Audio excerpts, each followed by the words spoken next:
They thought humans were just legends. Then the most dangerous human battleships entered the galaxy. Archivist Prime, Sela Kor, had spent 40 years insisting humans were nothing more than a campfire story, and she was still insisting it 3 seconds before the sky above the Halvan Convergence turned to fire. The Convergence was the beating heart of the Ithrain Concord, a floating city station stitched together from 9 centuries of alien architecture, home to the greatest library the known galaxy had ever built.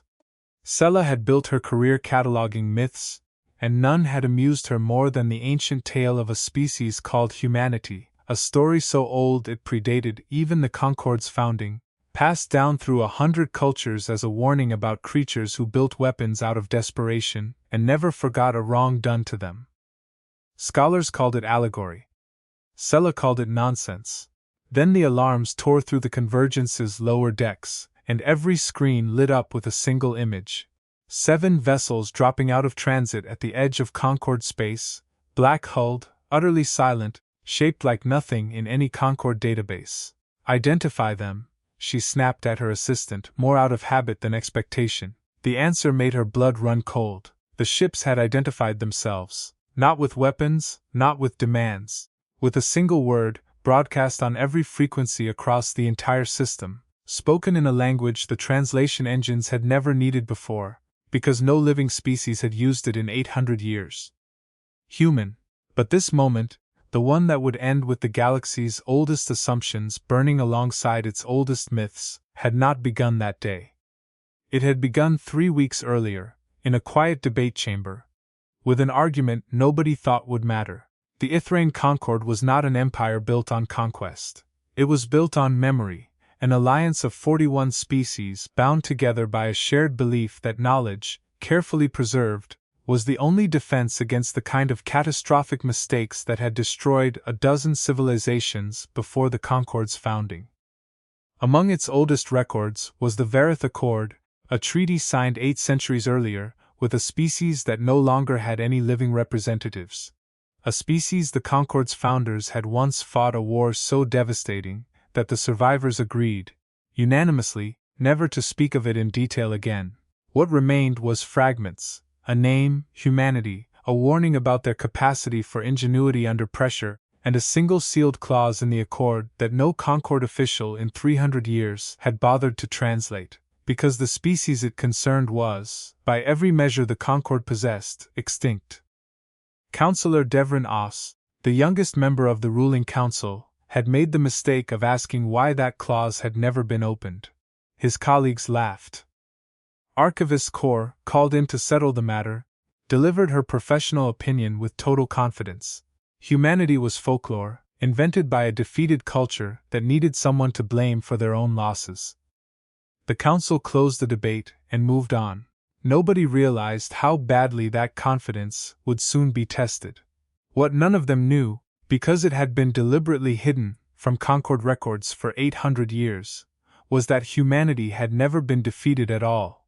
It had survived the war that supposedly ended it by doing something no Concord species had ever considered, retreating so completely, so quietly, into the unmapped dark beyond known space that an entire civilization simply vanished from the historical record, choosing isolation over annihilation, patience over pride. For 8 centuries, humanity had rebuilt itself far from prying eyes, watching the galaxy it had once nearly been erased from, waiting for a signal that never should have come. That signal arrived the day a Concord deep space survey ship, the Halvan Reach, drifted too far past its authorized boundaries and stumbled directly into the edge of human space, its scans automatically transmitting everything it saw back to Concord archives, before its crew even understood what they had found. The survey ship's captain, a nervous young Farallon officer named Tavo Quen, had no idea he had just triggered a chain of events 8 centuries in the making. He simply saw 7 black-hulled warships appear on his sensors, broadcasting no threats and no greetings, only a slow, deliberate escort formation that guided his ship firmly back toward Concord territory. It was not an attack. It was a warning, delivered with a restraint that unsettled him more than violence would have. Quen's report reached the Concord Council within hours, and it split the chamber instantly into two camps that would soon define everything that followed. Councillor Oss, vindicated and furious his earlier question had been dismissed, argued for immediate diplomatic outreach, insisting a species patient enough to escort a lost ship home, instead of destroying it, deserved careful, respectful contact.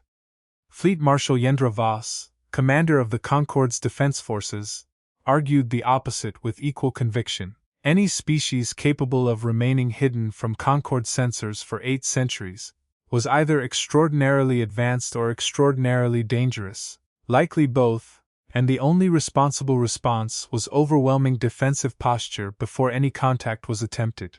Archivist Corps, still reeling from being proven catastrophically wrong about the very existence of the species she had spent decades dismissing, found herself tasked by the Council with translating the sealed clause in the Varith Accord, before anyone decided what to do next. What she found, buried in language so old the translation engines nearly failed to parse it, was not a threat. It was an apology, written by the Concord's own ancestors, admitting they had started the ancient war out of fear rather than provocation, and begging whatever remained of humanity, if any of them survived, for a chance to make amends someday. Cor read it 3 times before she believed it, and then she understood, with a sick certainty, exactly why the Council had left that clause sealed for 800 years. It was easier to believe humans were monsters than to admit the Concord's own ancestors had struck first. Fleet Marshal Voss did not wait for the translation to reach the full Council before acting. Convinced any delay only gave the newly returned humans time to prepare an advantage. She ordered a full defensive fleet, 23 warships strong, to the border of confirmed human territory, a show of force meant to demonstrate Concord's strength before negotiation could begin. It was, Councillor Oss would later argue in the Council's darkest session, the single worst decision in Concord history since the war itself. The human response was immediate and unmistakable. 7 black-hulled battleships, the same 7 that had escorted Quen's survey vessel home, appeared at the edge of Voss's formation within minutes, not attacking, not retreating, simply holding position with a stillness that felt, to every Concord officer watching their sensors, like waiting for a held breath to be released.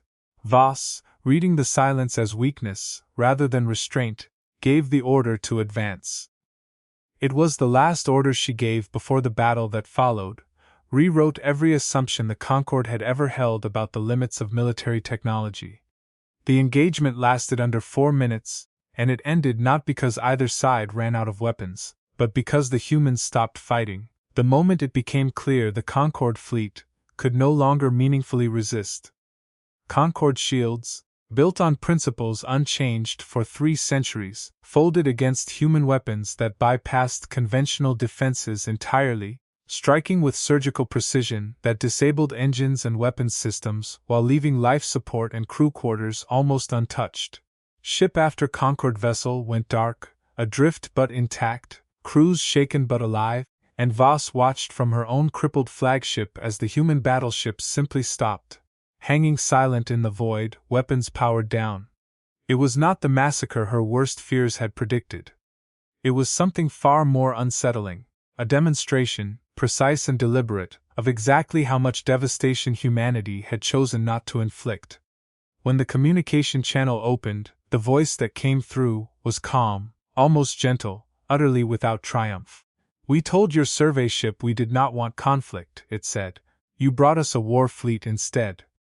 This is the last time we will show restraint, before assuming hostile intent is permanent. Send someone who actually wants to talk, or don't send anyone at all." That voice belonged to Fleet Admiral Renata Cole, commander of humanity's Outer Watch, a woman who had spent her entire adult life training for a confrontation she genuinely hoped would never come, and who felt no satisfaction whatsoever in having just proven her preparation necessary. Cole had grown up on stories of the ancient war, passed down through generations of humans who had chosen isolation not out of cowardice, but out of hard-won wisdom, a species that had learned, at catastrophic cost, that survival sometimes meant disappearing, rather than fighting battles it could not yet win. She had not wanted to fire a single shot at Voss's fleet, and the restraint it took to disable, rather than destroy 23 warships, without a single confirmed casualty, had cost her crews every ounce of discipline 8 centuries of careful training could provide. When Councillor Osas-Babi's diplomatic shuttle finally arrived at the border 3 days later, unarmed and alone, exactly as Cole had requested, she met him personally, and the first thing she said to him was not a demand or a warning. It was a question.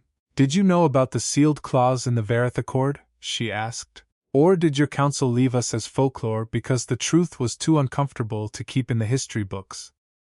Os, to his credit, did not lie. He told her everything: Kor's translation, the apology buried for 8 centuries, the council's decades of comfortable denial that had let an entire species fade into convenient myth rather than reckon with what their ancestors had actually done.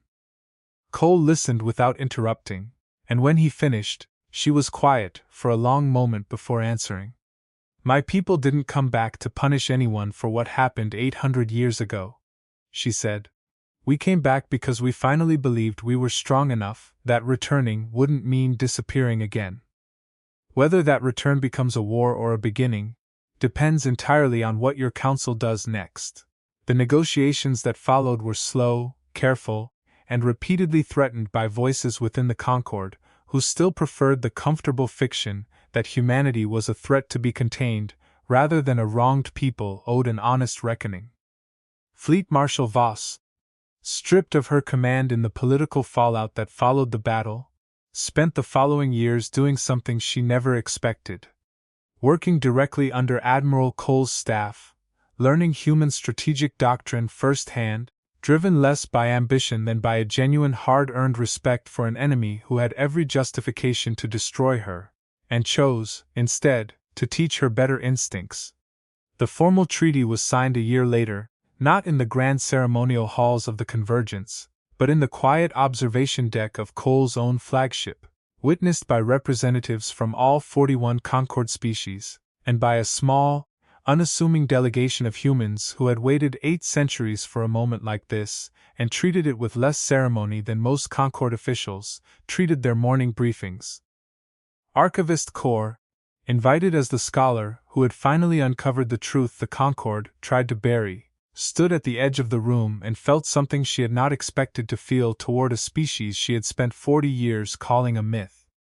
Profound, humbled respect. Humanity had not returned to the galaxy seeking vengeance for an ancient war, or conquest of a Concord grown complacent in its own peaceful self-image.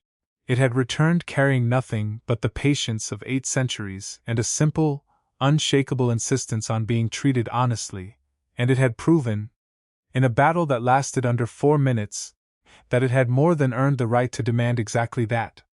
Years later, the story of the Halven Convergence and the day humanity stopped being folklore became required study in every Concord Academy, taught not as a tale of human strength, though the strength was undeniable, but as a lesson in the cost of comfortable ignorance.